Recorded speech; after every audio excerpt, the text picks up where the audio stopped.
Good morning. I am your host, Jennifer Purcell. Living with a Visible Learning Challenge is the name of this podcast. And today we will discuss the challenges and triumphs of those who are neurodivergent living in a neurotypical world that was built for neurotypicals, not neurodivergence.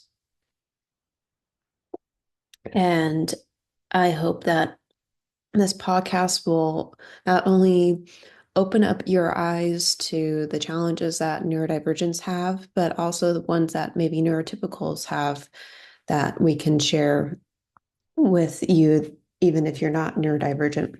And also, I have interviews on here with neurodivergent advocates and also with neurotypicals that work with neurodivergence to see how we can interact with each other and how we can embrace our differences and similarities and try to understand each other and come to common grounds and be able to, just kind of help each other live a more harmonious and easier life. Really needs to improve. I think there's something wrong when you could be an instructional designer and make 20 or $30,000 a year more, when in reality we have a task that's harder than the average instructional designer. So like teaching proofs to somebody who can't do 42 minus 2 in their head is a challenging task, and you have to deliver the lesson. You have a little bit of social work dabbed in there as well, and the implications are vast. So if you don't get that algebra or geometry right, and you aren't teaching the standards appropriately, you're going to get, and I mean we'll go back to like the 20% that are getting an ACT score on math under 15. These are kids that are going to have trouble with math to the point where they're going to have trouble operating a cash register. Yeah. So the social consequences are huge. If you're doing it right, because you're creating, future productivity. Mm-hmm. If I'm like, doing instructional design for something like, you know, uh, the medical field or something, that's not going to have as big of a social impact because a lot of those people already have, master's degrees and already know how to learn. And you have to teach, these teenagers how to learn. Yeah, that makes sense. Um, a little bit of a different topic, but do you um you probably do experience this in your classrooms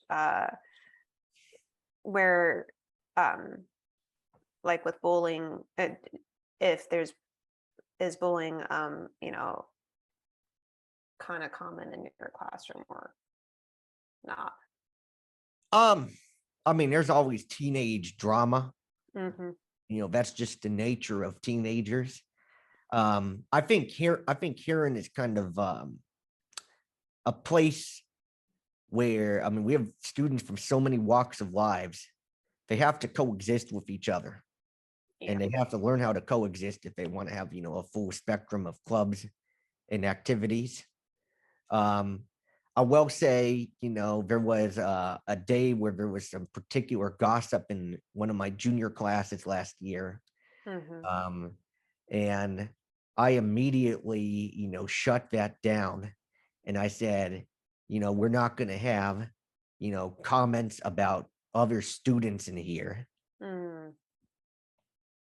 And I don't have respect for that. Mm-hmm. Yeah, that I appreciate that because I know from some of my own experience with bullying that it can be a challenging thing for young people to experience or go through. And I mean, I was bullied in sixth grade. Middle school was really tough for me. I mean, I was even like physically assaulted in my sixth grade science class. Hmm. Um, so that was a tough time. So I feel like I have a lot of empathy for the underdog. I'm sorry about that. Um, so it yeah, it sounds like you're able to like you were saying, you're able to handle those when drama comes up pretty well because of having experience with that. And I mean, I've seen drama. I Yeah. mean, when I started at the turnaround school in 2012, I had at the end of the day, a really tough algebra one class, and there was a two students that got into a huge argument. Mm-hmm. They were like, two of like the most disruptive students in the school, and they got into an argument where they were almost shouting at each other. One student was even starting to throw stuff out the window, Oh. and the state superintendent of public instruction came into my classroom because he was like touring around the school to see, how the school turnaround was going. And I thought that night that I was going to be called down to the principal's office and I would no longer have a job the next day. Hmm. What happened, if you don't mind me asking? Nothing happened. I mean, that first semester though, I mean, it was like sink or swim. Nobody prepared me. I mean, I came into teaching thinking, oh, there's these McDougall little geometry textbooks. They had a good, textbook review. I mean, that's actually the geometry textbook that I used when I learned geometry. But it wasn't as so simple that you could go in and like just do problems from the textbook. I mean, you had to find a way to break it down, Mm-hmm. customize to the needs of students in front of you, and also deal with the exceptionals and the twice exceptionals and any combination of that. And I Mm-hmm. was not prepared for that because I only had 3 weeks of like pre-service training. And then I was in ground zero of school turnaround. So, that was like the big drama. Yeah. Um, so when you think about your neurotypical students and your neurodivergent ones, what do you wish that your neurotypicals would know more about the neurodivergent students? I think we got to have respect for people's thinking styles, Mm-hmm. and the idiosyncrasies that they bring to the table. And I was like talking a few years ago, in the political climate that we have here in this country right now. Um, I think you can judge a place by how they treat people with idiosyncrasies.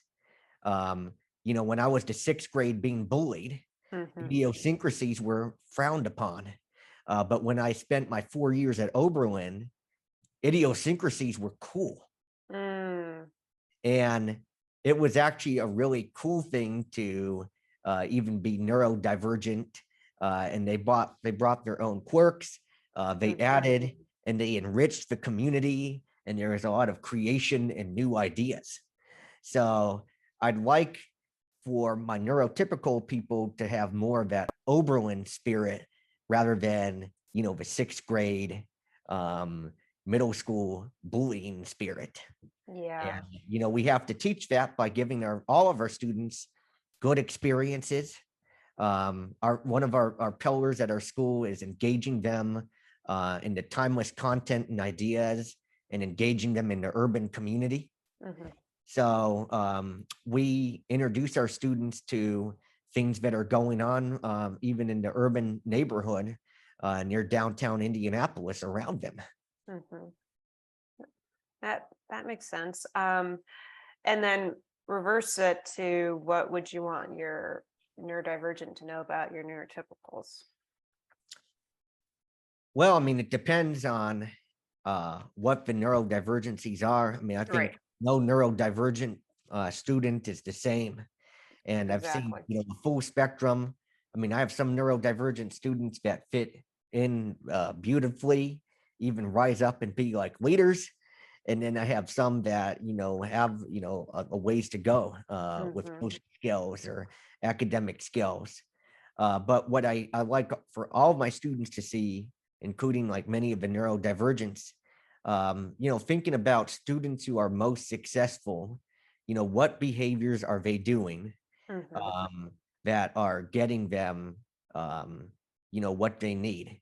So it could be, what note taking looks like, for instance. Like you could show students, what exemplar notes look like. Um, you like when I do whiteboards, I like to show different thinking styles and problem solving methods. So if one student does a problem differently than another student, I'll show multiple ways, and I'll even level with some of the neurodivergent students and say, okay, here's some different thinking styles we can use.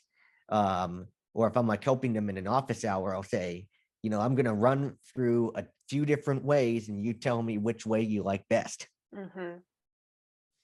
That makes sense. What kind of environment do you usually try to create in your classroom for your students? So I would say I'm somebody that, I'm a genuine old school nerd. And I warn my students that. I actually searched my name on Facebook, and I saw like a few of my manual students, they referred to me. This was before they were my Facebook friend. I mean, I became Facebook friends with them afterwards as a genuine old school nerd. And that takes getting used to for some students, and some students really embrace it. But at the end of the day, I like to try to create an environment in the classroom where there's, mathematical thinking going on. We're having discussion about different math strategies. I have memes every day to kind of open the lesson. So, I am a bit of a math nerd, and that sometimes rubs off. I'm known for like the geometry teacher that does the triangle proof rap, for instance. So, yeah, I mean, it's a far cry from the classroom at manual that state superintendent instruction saw. I would say that. And I think with each period as well, and the different mixes of students, sometimes what may work for one section may not work for another section, and you have to be responsive for that. There's some classes that you could joke around a bit more, and some, maybe they don't have the maturity to handle that. I was going to ask you how you think the teacher you had your intern with would think about, like what he would think about what you're doing now, or she. Oh, yeah, I actually talk with her sometimes. Yeah. I actually, in the first few years of my teaching, used to go out to lunch with her when I'd be back in Columbus, Ohio, visiting. But we keep in contact sometimes, and I think she's excited about the work that I do. That's good. And I even tell my students sometimes, I'm like, "Oh yeah, Mrs. Sherman, that was my favorite teacher. She made me want to become a teacher." And sometimes I tell her about you guys. That's cool. I still keep in contact with one of my favorite teachers that I had in college. He helped me a lot with writing essays, and I keep in contact with my math tutor as well, and just seeing how they're doing and making sure that they know that I appreciated them for when they were helping me out. So you talked about this a little bit with your students, but it sounds like they were definitely ones that with your neurodivergent students, sound like they were definitely ones that did better than you thought they might, maybe. Yeah, I mean, I would say particularly like I actually found that like that toughest class right before the pandemic, they actually did among the best at submitting work in that first semester, or that first partial semester right after the pandemic. They wanted to do well, and they were, turning into work, and they were even, taking notes off of the video. So I think there were fewer distractions, fewer social drama. Mhm. And when you look at, an ADHD inattentive paired with an ADHD hyperactive, maybe like separating those is a really good idea. Yeah, that makes sense. Um, I thought it was really cool when you mentioned that that you had two students, one that, took pictures of her uh the problems that she got wrong and was trying to improve upon her self by making fewer mistakes. I thought that was really creative, um, and good for her to be able to do that. With your, you were talking a little bit about with the hands-on with the parents in the earlier. Are there, when you think about the parents and the students, are there any that of the parents have kind of given constructive feedback to you of how to help their student more? Oh yeah. I mean, I get backseat drivers all the time. I Mhm. think it's really good that they actually do that. And I think I would advocate for any parent, like listening to your podcast, any parent that if they're thinking about how do they help their kid during the pandemic, um, it should not be, storming into school board meetings, but rather reaching out to the teacher, Mhm. um, and talking about, how does their student learn? How does that student learn best?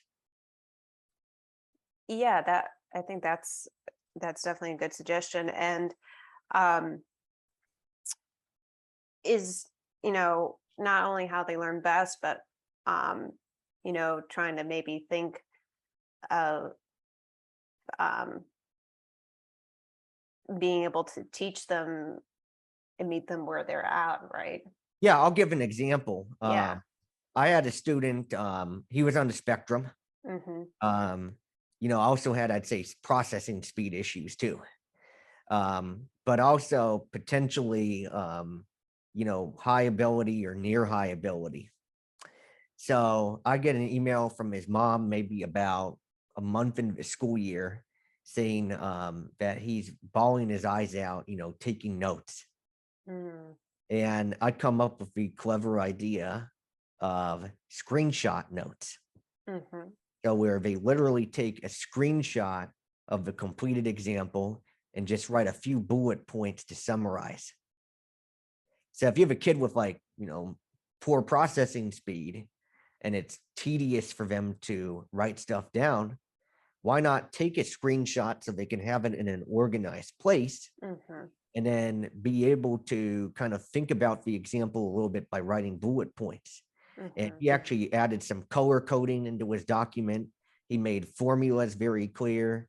I think also Resource collaborated with him and helped him too. And he ended up doing quite well for himself in class. And when we looked at his growth on the NWEA, he grew. So like target growth is like 3 points a year, Mm-hmm. and he grew 15 points on the Wow. NWEA. Good for him. Um, Um, I was going to ask, when you say high ability, are you referring to like how they can perform, or so high ability is what we call gifted in Indiana. okay. So I mean, he was, I'd say, when you looked at his NWEA score at the end of the year, Mm-hmm. like if you looked at his score for his grade, maybe 93rd, 94th percentile. So, obviously there's, set criteria to define somebody high ability, but, when you're kind of in that league, you are thinking at a pretty high level compared to your peers. Yeah. Okay. Um, and then also, are there, any parents that you have that are pretty involved with their students in terms of trying to help them out? Yeah, I mean, I think I like to say almost every parent that I've met uh, wants their kid to do well. And Mhm. that's my assumption whenever I'm sitting for a parent meeting, is that I mean, I haven't met a single parent that doesn't want their student to do well. I would say a lot of parents, know how to help their kid pretty well. Yeah. Not every parent does. I mean, there's some parents that are extremely busy, and that's not, their fault or anything. I mean, some people need to make money to make ends meet, Mhm. and they may not have, the time. Now, if I were like a developer of Delta Math, I don't have like the coding skills or anything. But one idea that I would have is that you could take a program like Delta Math and it could detect disengagement behaviors through machine learning.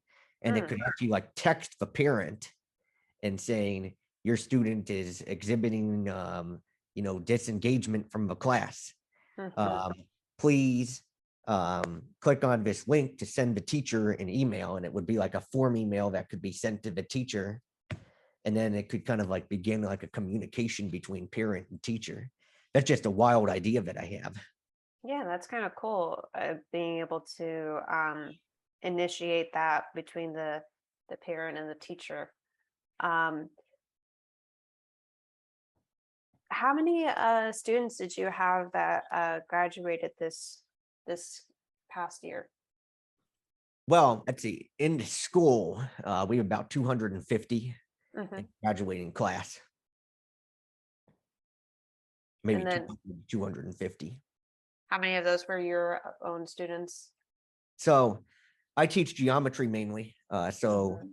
most of the kids are freshmen or sophomores when they're in that class. And then I have a senior calculus class that's about 20 students. Hmm. So most of those are seniors.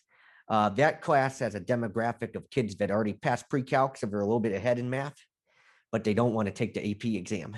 Mm, that makes sense. Um, that's pretty much it of all the questions I have, unless you have anything else that you want to comment on. I think we kind of ran around quite a bit. Yeah, we did. What's this podcast going to be? So basically, what I'm um, doing is I've interviewed you and I've interviewed Ellen, and I'm going to be interviewing Eric, the music teacher. Um, Basically, trying to see how it's kind of comparison of how it was during the for this for these episodes, how it was during the pandemic for teachers and comparative what it is now. Yeah, I mean, I think that's I think we really do have to go in the drawing board. I mean, a lot of other, organizations and fields, are rethinking about how they do things, Hmm. now that the pandemic has occurred. And I'd like to see, more of that spirit in education. Yeah, I would agree with you that you definitely had to rethink how you did things. I mean, with being able to use programs like Delta Math and the YouTube tutorials that you did, being able to being able to come up with plan A and plan B for your classrooms. Yeah. Yeah, I think that are definitely good examples of implementing, being creative and being able to come up with solutions quickly. Actually, one more thought that I will give. Yeah.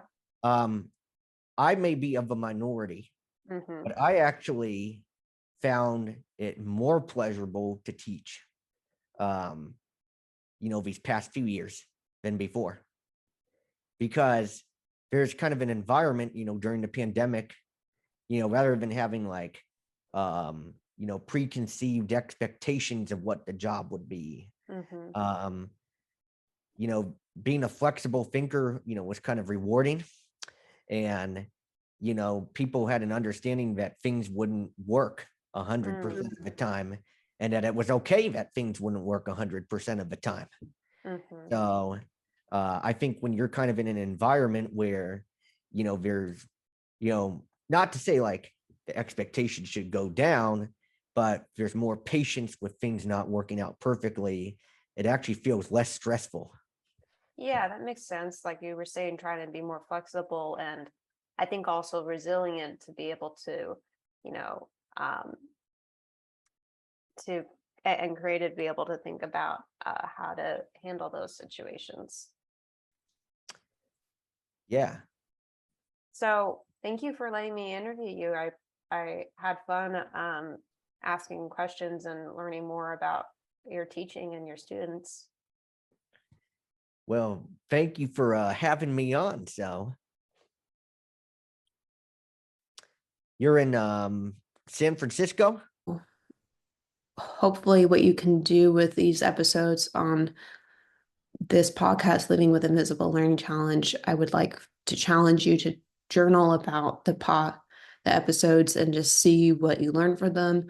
Or you can share about the episodes with your friends and family and see what they can learn from them. And as always, I will post the links to the articles that I use in the description of the podcasts. And please let me know if you know somebody who you think would want to be interviewed on this podcast, or if you yourself would want to be interviewed. Please email me. I have my email on my website, and I also have it pretty much pretty accessible on Facebook and Instagram through messaging as well. So you can get in contact with me in those ways.